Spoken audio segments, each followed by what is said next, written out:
রাজবাড়ী জেলার গোয়ালন্দে ইমাম মাহাদি দাবিদার নুরাল পাগলের কবর থেকে লাশ উত্তোলন করে ঢাকা-খুলনা মহাসড়কের ওপর এনে পুড়িয়ে দিয়েছে উত্তেজিত জনতা। গোয়ালন্দ পৌরসভার ৫ নম্বর ওয়ার্ডের বাসিন্দা নুরাল পাগলের মৃত্যু হলে তাকে কবর দেয়া হয় মাটি থেকে প্রায় ১২ ফুট উঁচুতে। অভিযোগ ওঠে তার কবর কাবা শরীফের আদলে নির্মাণ করা হয়েছে।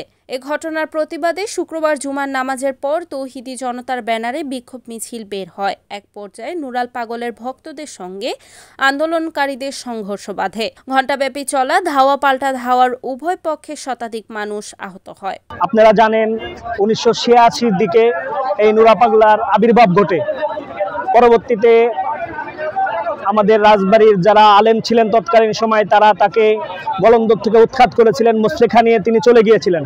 পরবর্তীতে আওয়ামী শাসন সরকার আসার পরে তাদের সাথে লিয়াজু করে পুনরায় সে আবার গোয়ালন্দে এসে আস্তানা করে ঘোরার পরে তার কার্যক্রম সে পুনরায় আবার করতে থাকে ইমাম মাহাদির দাবিদারে।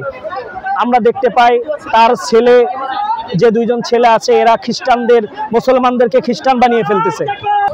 আজ তাওহীদি জনতা ওনার লাশকে কবর থেকে উত্তোলন করেছে এবং কোন অবস্থায় ওনার দাফন দেওয়া হয়েছিল আমরা সকলে জানি যে খ্রিস্টানদের রীতিনীতি অনুযায়ী ওনার দাফন দেওয়া হয়েছিল।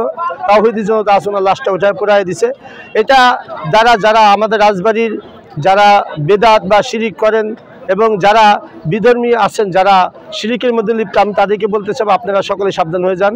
এখন থেকেই আজ রাজবাড়ী তৌহিদি জনতা না, শুধু বাংলাদেশের সকল মানুষ শিরিক এবং বেদাত এবং ইসলাম বিদ্বেষী কাজ যারা করবে তাদের বিপক্ষে ইনশাআল্লাহ তাওহিদি জনতা থাকবে, আছে এবং কিয়ামত পর্যন্ত চলমান থাকবে আন্দোলনগুলো আমাদের ইনশাআল্লাহ। Report Shahin Mohammad, NEN TV, রাজবাড়ী।